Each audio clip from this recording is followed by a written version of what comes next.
The letter arrived on a Tuesday, slipped under the door of David's Chicago apartment like a secret too heavy to knock.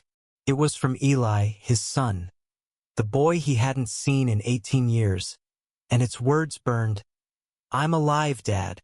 I'm here. Meet me."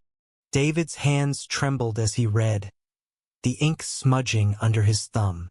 For years, he'd buried the truth, lied to his wife, Sarah, about the son he'd left behind in Seattle, a son born from a fleeting love he'd never dared name aloud. He'd built a life on that lie, a stable marriage, a corner office, a world where his past as a young man in love with another man, James, was locked away. But now, Eli's words cracked that world open, and David, at 47, felt the weight of every choice he'd made. The Chicago wind howled outside, rattling the windows of the high-rise he called home. Sarah was downstairs, hosting her book club, her laughter drifting up like a melody he no longer deserved. David tucked the letter into his jacket, grabbed his keys, and slipped out into the night. He didn't know what he'd say to Eli, only that he had to go. The address in the letter pointed to a rooftop bar in Wicker Park, a place pulsing with youth and freedom. Everything David had once been before he chose safety over truth. The bar was alive when he arrived, neon lights casting a kaleidoscope of colors across faces too young to carry his kind of regret. Eli was there, leaning against the railing, his silhouette sharp against the city skyline. At 22, he had James's curls and David's eyes, a living reminder of a love David had buried. "You came," Eli said, his voice soft but steady, no trace of accusation. Yet, "I had to," David replied, his throat tight. I didn't know if you'd want to see me." Eli's laugh was bitter, cutting through the hum of the crowd. "I didn't. Not for years. But I'm here now, aren't I?" He gestured to the city below, its lights flickering like stars. "This is where I live, Dad. This is where I've been while you were what? Pretending I didn't exist." The words landed like a fist. David wanted to explain, to spill the story of his youth. How he'd loved James fiercely. How they'd planned a life together until James's death in a car accident shattered everything. Eli had been a toddler then, and David, broken and afraid, had left him with James's sister, unable to face the world as a single father, as a gay man in a time when that felt like a death sentence. Instead, he'd met Sarah, built a new life and lied over and over, until the lie became his truth. "I never stopped thinking about you," David said, his voice cracking. "Every day, Eli. Every damn day." Eli's eyes softened, but only for a moment. "Then why didn't you come find me? Why did it take me tracking you down?" David had no answer, not one that wouldn't sound like an excuse. The rooftops seemed to shrink around them, the city's noise fading until it was just them, a father and son bound by years of silence. Eli stepped closer, his breath visible in the cool night air. "I'm not here to hate you," he said. I needed to see you, to know you're real." They sat on a bench, the city sprawling below, and talked. Eli spoke of his life, growing up with his aunt, discovering his own identity as a gay man, finding community in Chicago's vibrant queer scene. David listened, each word a reminder of the life he'd run from. Eli was a photographer, his work raw and honest, capturing moments of joy and pain in the city's margins. "I saw your name in a gallery listing," Eli said. "That's how I found you. You're some big-shot lawyer now, huh?" David chuckled, the sound hollow.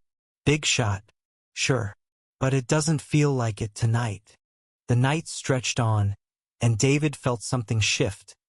A weight lifting, a truth surfacing. But as they spoke, his phone buzzed in his pocket. Sarah. He ignored it, but the guilt gnawed at him. How could he go home and face her, knowing he'd kept Eli a secret. How could he keep lying? Eli noticed the phone's glow. "Your wife?" he asked, his tone neutral but piercing. David nodded. "She doesn't know. About you. About any of it." Eli's jaw tightened. "You're still hiding, aren't you?" The accusation hung between them, heavy and true. David wanted to deny it, but the words wouldn't come. Instead, he reached for Eli's hand, hesitant, expecting rejection. But Eli didn't pull away. Their fingers brushed, a fleeting connection, and for the first time in years, David felt whole. "I want to know you," David said, his voice barely above a whisper. "If you'll let me." Eli didn't answer right away. He looked out at the city, his expression unreadable. "We'll see," he said finally. "But you've got a lot to make up for, Dad." As they parted ways, David felt the letter in his pocket, now a talisman of hope and regret. He knew the road ahead would be brutal, facing Sarah, unraveling the lies, rebuilding with Eli. But for the first time, he was ready to try. The next morning, David woke to the smell of coffee and the weight of his secret. Sarah was in the kitchen, humming softly, her blonde hair catching the sunlight streaming through their apartment's floor-to-ceiling windows. She was 45, vibrant and kind, the kind of woman who made everyone feel seen.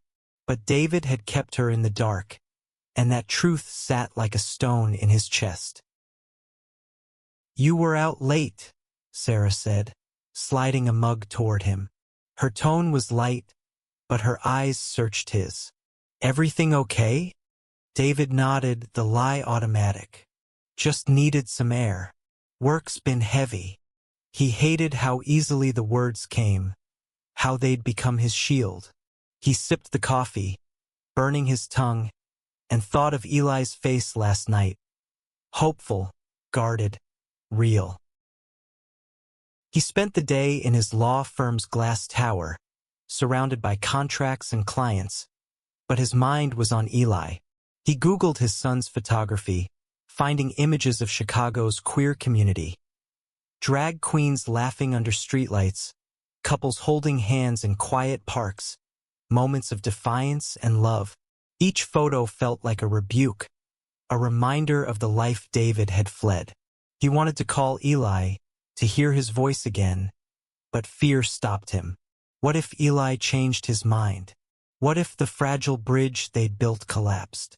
That evening, David drove to Pilsen, where Eli had mentioned a gallery event. The space was small, crowded with artists and activists, the air thick with cigarette smoke and possibility. Eli was there, adjusting a framed photo of two men dancing under a disco ball, their joy frozen in time. He looked up, surprised, when David approached. "You're here," Eli said, a cautious smile breaking through. "Didn't think you'd show." "I want to know you," David repeated, the words steadier now. "If you'll let me." Eli nodded, leading him through the gallery. He explained his work, his voice alive with passion. How he'd spent years capturing the stories of people like him, people who'd found family in a world that often rejected them. David listened, marveling at his son's courage, his heart aching with pride and regret. They ended up at a taco stand outside, the neon sign buzzing above them. Eli talked about his boyfriend, Marcus, a 24-year-old dancer with a laugh that could light up a room. "He's meeting me later," Eli said, his eyes bright. "You'd like him. He's real." David smiled, but the word real stung. He'd spent so long hiding, pretending to be someone he wasn't. "I want to meet him," he said, surprising himself. "If that's okay." Eli hesitated, then nodded. "Yeah, maybe." As they ate, David's phone buzzed again. Sarah, asking when he'd be home. He typed a quick reply, another lie about a late meeting, and felt the weight of it grow heavier. He couldn't keep this up. Not with Eli back in his life, not with the truth clawing its way out. "Tell me about Mom," Eli said suddenly, his voice soft but firm. "Not Sarah. My real mom. James." David froze, the taco halfway to his mouth. He hadn't spoken James's name in years, hadn't let himself remember the man who'd made his heart race. "He was everything," David said finally. "Brave, funny, stubborn as hell. He loved you so much, Eli. When he died, I didn't know how to keep going." Eli's eyes glistened, but he didn't look away. "Then why'd you leave me?" The question was a knife, sharp and precise. David set the taco down, his hands shaking. "I was scared," he admitted. "Scared of being a single dad. Scared of being out. Scared of a world that didn't want men like me. I thought your aunt could give you a better life than I could." Eli's jaw tightened, but he didn't interrupt. David kept going, the words spilling out. How he'd moved to Chicago, met Sarah, built a life that felt safe but hollow. How he'd lied to protect that life, to protect himself. "I was wrong," he said, his voice breaking. "I should have fought for you."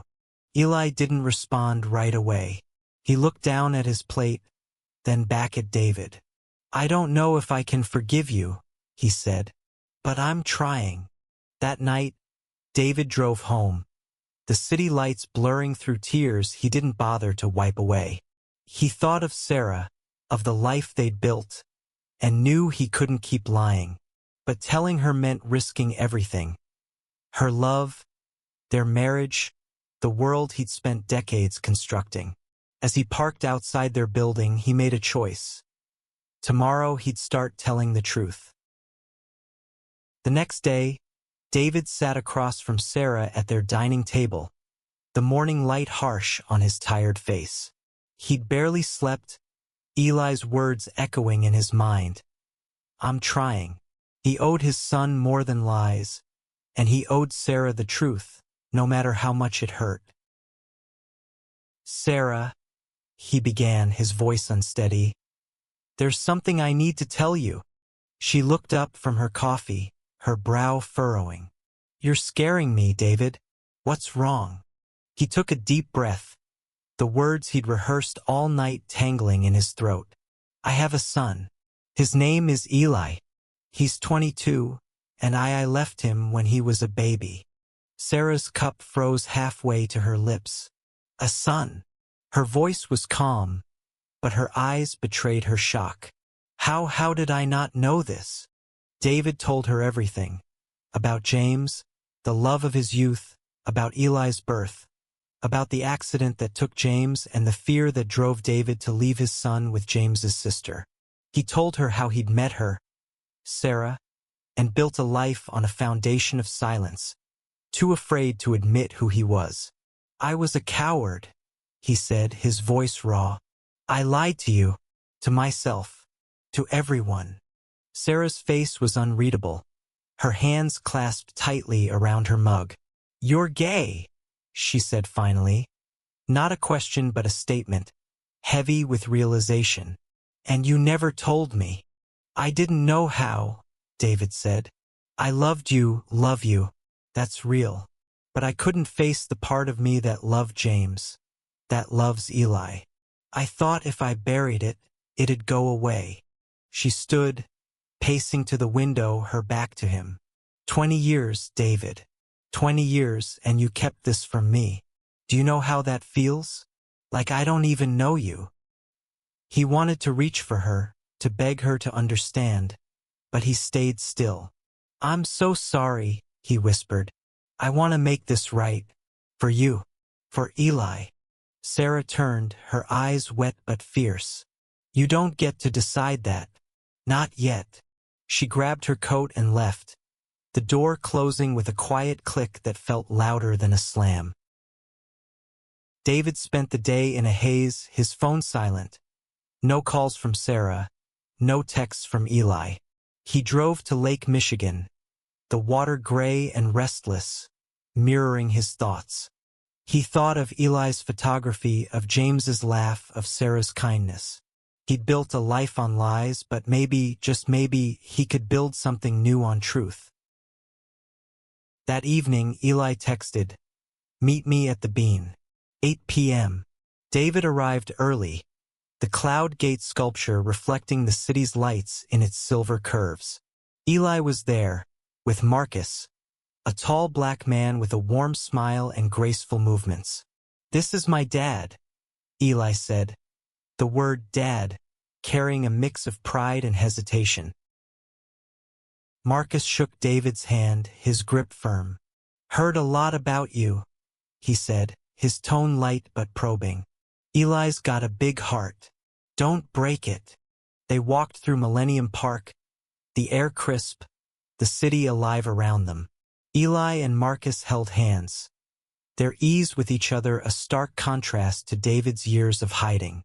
"I told Sarah," David said, his voice low, "about you, about everything." Eli stopped, his eyes wide. "And she's processing," David said. "I don't know what happens next." Marcus squeezed Eli's shoulder, a silent support. Eli nodded, his expression softening. "That's a start," he said. "It's more than I expected." They sat on a bench, the city humming around them. Eli talked about his dreams, traveling, photographing the world, building a life with Marcus. David listened, his heart swelling with pride and pain. He wanted to be part of this, to be the father Eli deserved. But he knew it would take time, trust, and truth. As they parted, Eli hugged him, quick and awkward, but real. "Don't disappear again," he said, his voice firm. "I won't," David promised, and for the first time he believed it. Days turned into weeks, and David's life felt like a tightrope.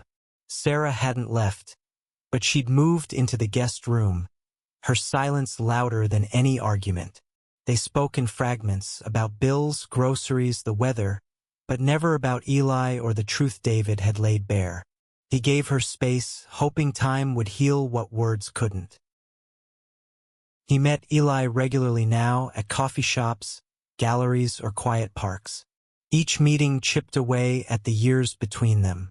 Eli shared stories of his childhood, how his aunt had loved him fiercely but could never replace a father, how he'd come out at 16, finding freedom in a world David had feared. David shared, too, memories of James, of the man he'd been before fear took over. "I want you to know him," David said one day, showing Eli a faded photo of James laughing, Eli in his arms. "He'd be so proud of you." Eli traced the photo with his finger, his eyes soft. "I wish I'd known him." "You do," David said. "In you, in your art, in the way you love." Eli smiled, a real smile, and David felt a spark of hope. But the guilt still lingered, Sarah's pain, his own cowardice. He'd started therapy, a quiet space to untangle his past.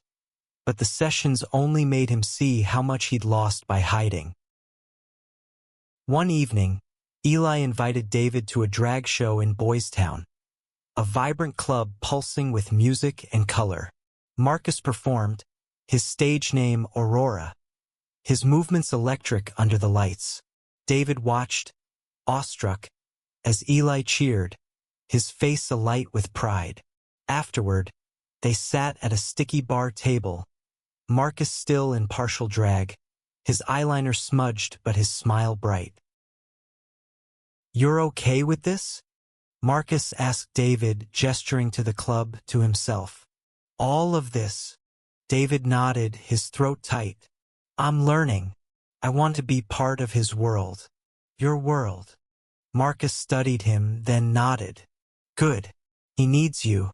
But don't think it's easy. He's been hurt." David knew. Every moment with Eli was a gift, but also a reminder of the years he'd stolen. He vowed to do better, to show up, to be honest. At home, Sarah was waiting. She sat on the couch, a photo album open on her lap, one from their early years, filled with smiles and promises. "I found this," she said, her voice steady but fragile. "I thought I knew you then. I don't know if I do anymore." David sat beside her, careful not to touch. "I'm still me," he said. I hid parts of myself. I was wrong. But I love you, Sarah. I always have." She looked at him, her eyes searching. "I need time, and I want to meet him." "Eli." David's heart leapt, but fear followed. "Are you sure?" She nodded. "He's your son. If we're going to figure this out, I need to know him." The next day, David arranged a meeting at a quiet cafe in Logan Square. Eli was nervous, his usual confidence replaced by fidgeting hands. Sarah arrived, her smile polite but guarded. They sat, the air thick with unspoken questions. Eli broke the silence, talking about his photography, his life, his hopes. Sarah listened, her expression softening as he spoke. "You're so talented," she said finally, her voice warm. "David never told me, but I'm glad you found him." Eli's eyes met hers, cautious but grateful. "Thanks. I'm still figuring him out too." They talked for hours, the conversation tentative but real. David watched, his heart caught between hope and fear. He knew this was just a start, that trust would take time. But for the first time he saw a path forward. A family, messy and imperfect, but possible. Months passed, and David's life became a delicate dance of rebuilding. He and Sarah went to counseling, their sessions raw and painful but honest. She was learning to forgive, not just him but herself for not seeing the truth. They laughed more now, tentative but real, and David clung to that hope. Eli became a constant in his life. They met weekly, sometimes with Marcus, sometimes just the two of them. David attended Eli's gallery openings, cheering as his son's work gained recognition. He met Eli's chosen family, friends who'd become his anchor, and felt both pride and envy for the community Eli had built. One evening, Eli invited David and Sarah to a rooftop dinner in Wicker Park, the same place they'd first met. The city sparkled below, a canvas of light and shadow. Marcus was there, along with Eli's aunt, who'd flown in from Seattle. She hugged David, her eyes forgiving but firm. "You're doing better," she said. "Keep going." They ate, laughed, and shared stories. Sarah held David's hand under the table, a quiet gesture of trust. Eli raised a glass, his voice steady. "To family," he said, "the one we're born with and the one we choose." David looked at Eli, at Sarah, at the people around him, and felt tears prick his eyes. He'd lied for years, hiding his truth, his son, his heart. But this moment, here, now, with the city alive and his family, old and new, around him, was worth every lie, every regret. It was a moment of truth, hard-won and fragile, but real. As the night ended, Eli pulled David aside. "I'm glad you're here," he said, his voice soft. "I forgive you, Dad." David hugged him, fierce and unashamed, the weight of years falling away. In the dark, under the city's glow, he'd found his son, his truth, his chance to start again.